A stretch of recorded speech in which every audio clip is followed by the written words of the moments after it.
Belong करता हूँ और आपके साथ लगभग 3 साल मेरे को अब दिसंबर में पूरे हो गए हैं। बड़ी खुशी हुई और शंखनाद ने अक्सर ऐसी इसी शंखनाद जो दिसंबर में होता है उसने मेरी जिंदगी में बहुत बड़े बदलाव मुझे लाके दिए और मुझे इस काबिल बनाया कि मैं आपके सामने आज ये प्रेजेंटेशन दे पाऊँ और अपनी जो सक्सेस की जर्नी है, हमने जो सीखा यहाँ पे, वो आपसे शेयर कर पाऊँ। और आज हम बड़े इंपॉर्टेंट टॉपिक के बारे में बात करने जा रहे हैं और इस टॉपिक में बात करने से पहले मैं आपको अपनी जिंदगी की एक घटना बताना चाहूंगा। आज से 20 साल पहले की, जब मैं 20 साल का था, आप मेरी उम्र जान चुके होंगे, और जब मैं 20 साल का था और उस समय मेरे पास एक व्यक्ति का फोन आया। उसने कहा कि सर आधे घंटे का मुझे आपका टाइम चाहिए। हालांकि मैं 20 साल का था, पहली बार मैंने सर सुना था, मैं बड़ा चुप हो चुका हो गया, मुझे आज सर क्यों बोल रहे हैं लोग। वो मेरे से उम्र में बड़े थे और उन्होंने कहा ये 30 मिनट का समय अगर आपने मेरे को दे दिया तो आपकी जिंदगी बदल जाएगी। जिंदगी बदलती हुई मैंने अपने खानदान में किसी की नहीं देखी थी और आधे घंटे में जिंदगी बदल जाएगी। मैं बड़ा चौंक गया। मैंने कहा बिल्कुल आओ जी, आधे घंटे में जिंदगी बदलने का टाइम मिल रहा है, इससे बढ़िया क्या हो सकता है। और वो मेरे पास आए, उन्होंने मुझे प्लान दिया, एक डायरेक्ट सेलिंग का प्लान दिया। पहले 10 मिनट मैं बहुत खुश था, जिंदगी बदलने वाली थी। सेकंड 10 मिनट में बहुत रोमांचित था और प्लान में पूरा घुसा हुआ था, प्लान के अंदर घुसा हुआ था। और आखिरी के 10 मिनट मेरे रोम रोम से एक ही आवाज आ रही थी, एक ही आवाज, और वो थी उल्लू बनाने के लिए मैं भी लाऊं। बेवकूफ बनाते हो, ऐसे हो सकता है क्या? ऐसे कैसे हो जाएगा? क्योंकि वो मुझे बता रहा था कि अगर मैं उसके साथ काम करना शुरू करता हूं तो मेरी इनकम 1 लाख रुपए पहुंच जाएगी। मैं तो किसी 1 लाख रुपए कमाने वाले आदमी को जानता भी नहीं था। मुझे 100-200 रुपए पापा से पॉकेट मनी के मिलते थे और मैंने उसके प्लान को उसके बाद बंद दिमाग से सुनना शुरू कर दिया और मैंने इंतजार शुरू किया ये यहां से जाए, मैं इसका फोन उठाना बंद करूं क्योंकि मेरे पीछे पड़ जाएगा। और उसके बाद अब मैं सोचता हूं, इस समय सोचता हूं, अगर अभी उस घटना को याद करता हूं तो मैं यही सोचता हूं क्या मैं उस दिन सही था, क्या मैंने सही रिस्पॉन्ड दिया था उस प्लान को। और कभी कभी मैं सोचता हूं हाँ मैं सही था। मैं सही इसलिए था क्योंकि हमें अपने जो हमारे बाप दादा हैं, जो हमारे बड़े हैं, उनसे यही तो सीखने को मिला है कि कोई भी नई चीज मिले उसे एकदम हाँ मत करो, फंस जाओगे। इतने पैर पसारो जितनी चादर है और तुम नाकारा हो, किसी काम के नहीं हो, नौकरी मिल जाएगी इसी में समय, ज्यादा रिस्क मत लो, लंबी उड़ान मत भरो, नीचे गिर जाओगे। सैकड़ों सालों की गुलामी के बाद, स्पेशली हम इंडियंस की बात करें तो ये सोच किसी की होना कोई बड़ी बात नहीं है। मेरी भी ऐसी सोच थी। किसी भी नई चीज को हम कभी भी एकदम से नहीं अपनाते और अपनी इसी आदत की वजह से, अपनी इसी सोच की वजह से, जो देश आज से सैकड़ों साल पहले सोने की चिड़िया कहा जाता था, वो बहुत सारे दोषों से पीछे चला गया। ऐसी सोच बनाई गई कि हम लोग पीछे हो गए। किसी ने बड़ी मुश्किल से ट्रेन को बनाया। जब ट्रेन का आविष्कार हुआ था, बड़ी मुश्किल से बनी थी वो, और कोई इसमें बैठने को तैयार नहीं था। लोग कह रहे थे ये काला भूत है, ये या तो चलेगा नहीं और चलेगा तो रुकेगा नहीं। बड़ी मुश्किल से कैरियों को इकट्ठा किया, उसको बिठाया, वो भी डरे थे, वो भी हमारे जैसे थे। उसके बाद एक आदमी आया, कह रहा कि हम प्लेन बनाएंगे भी, प्लेन। लोगों ने कहा लूट आते हो, कोई उड़ सकता है क्या हवा में?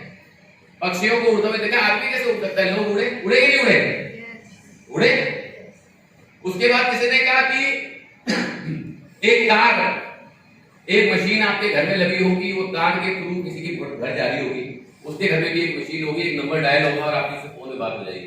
लोगों ने कहा उल्लू बनाते हो, ऐसे कैसे हो सकता है? उसके बाद कोई आया, कह रहा तार भी नहीं होगी, आपके पास एक डब्बा होगा, उसके पास एक डब्बा होगा, बात हो जाएगी। लोगों ने कहा उल्लू बनाते हो। सबके पास है कि नहीं है? सबके पास है। 80 के दशक में जो लोग पैदा हुए होंगे उन्होंने देखा होगा कि कार्बन पेपर यूज, देखे कितने कार्बन पेपर यूज किए? ये है ना, उस समय जब लोगों को बोलते थे एक पन्नों से कुछ ही मिनटों में हजारों कॉपियां निकल जाएंगी, लोगों ने कहा था उल्लू बनाते हो क्या?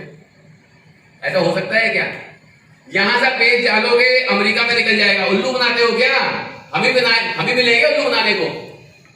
अपनी सोच की वजह से हम बहुत साल पीछे हो गए, और वही लोग में से मैं भी था, और इसीलिए मैंने उनको बोला उल्लू बनाते हो गया। और उस व्यक्ति का फोन ना उठाने के बाद मैं 15 साल तक लोगों को यही बताता रहा कि डायरेक्ट सेलिंग वाले उल्लू बनाते हैं, बेवकूफ बनाते हैं, उल्लू बनाते हैं, बेवकूफ बनाते हैं। क्योंकि उस समय मेरी प्रॉपर क्लोजिंग नहीं हो पाई थी। कोई डॉक्टर अगर आपका ऑपरेशन करे, डॉक्टर साहब अगर किसी का ऑपरेशन करे और उसके बाद टाँके ना लगाएं, तो उसके साथ अन्याय है कि नहीं है? वो क्या फैलाता फिरेगा? खून फैलाता फिरेगा ना? क्यों भाई? ऑपरेशन हो गया, टाँके नहीं लगे।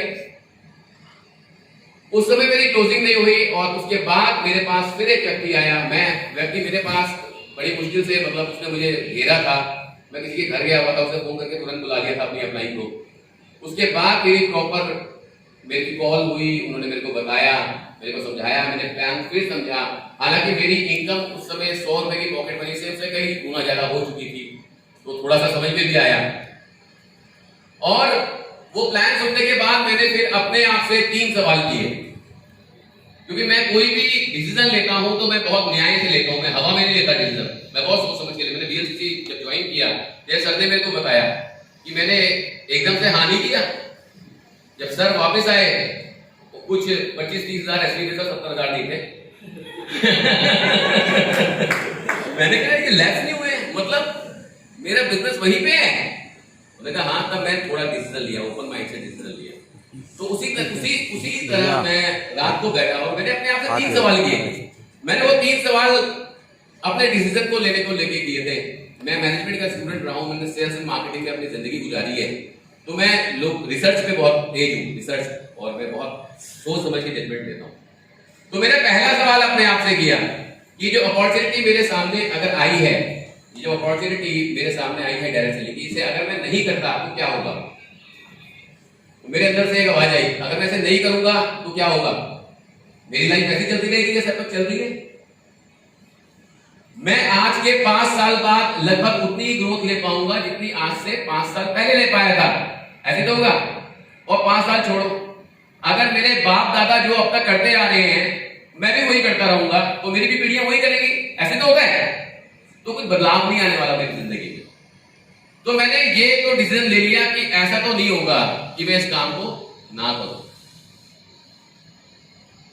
उसके बाद दूसरा सवाल था, अगर मैं इसमें कर लेता हूं, अगर मैं इस काम को कर लेता हूं और मैं फेल हो जाता हूं तो क्या होगा? इस सवाल के जवाब में मेरे अंदर से जवाब कम आया, हंसी ज्यादा आई। इससे ज्यादा क्या बुरा हो जाएगा जो अभी है? मैं इतने माइनस में था, जिंदगी इतनी स्ट्रगल में चलती है हम लोगों की, कि इससे ज्यादा भी माइनस हो जाऊंगा तो माइनस माइनस प्लस से होगा, और क्या होगा? तो अंदर से आवाज आई, नहीं यार, मेरे पास ऐसा कुछ है ही नहीं जो कोई मुझसे छीन सके, जो मेरा नुकसान। और उसमें लगता भी क्या है, बिजनेस में लगता भी क्या है? एक पिकअप सेंटर में कितने पैसे लगते हैं, कोई बताएगा? पिकअप सेंटर में 30,000। और एक पान का अगर हमें ठेका खोलना है, खोखा पान का, उसमें कितना पैसा लगता है? 50,000। 50,000। एक पान का खोखा खोलने से भी कम पैसे में बिजनेस शुरू होता है। तो इसमें मेरी लॉस होने की संभावनाएं 0 थी, बहुत कम थी। और एक एग्जांपल से मैं आपको समझाता हूं, समझाते हैं। अगर मैं आपसे बोलूं कि अभी आप जब यहां से जाएंगे, किसी की हिम्मत है आपसे 1 करोड़ रुपए छीन ले? है किसी की हिम्मत? नहीं है ना? क्यों? क्योंकि आप बलवान हो, जेब में ही है। जेब में होगा तो छीनेगा ना कोई, क्यों? उसी प्रकार मेरे को लॉस होने की संभावनाएं 0 दिख रही थी। और एक बंदर की कहानी भी याद आ गई। एक बंदर और बंदरिया नदी किनारे बड़े टाइम से रह रहे थे, और आकाशवाणी हुई कि कल सुबह 3 बजे जो सामने वाले तालाब में कूद जाएगा उसकी जिंदगी बदल जाएगी। तो बंदरिया अपनी तेजी से नाचने लगी, अरे भैया कल सुबह 3 बजे जिंदगी बदलने वाली है। और बंदर ने कहा, चुप कर, ऐसे कोई जिंदगी बदलती है? ऐसा कोई होता है क्या? देखो नारे। अब सुबह 3 बजे और बंदरिया खट से तालाब में कूद गई, और तालाब में कूदते ही तालाब में जैसे ही वो कूदी वैसे ही वो जलपरी बन गई। अब वो जलपरी बन गई है, वो बड़ी खुश है, जिंदगी बड़ी सही गुजर रही है। और इतने में उसने देखा पेड़ में बंदर बैठा हुआ है। उसने कहा अरे तू कूदा नहीं? उसने कहा नहीं नहीं, मेरे को विश्वास नहीं था।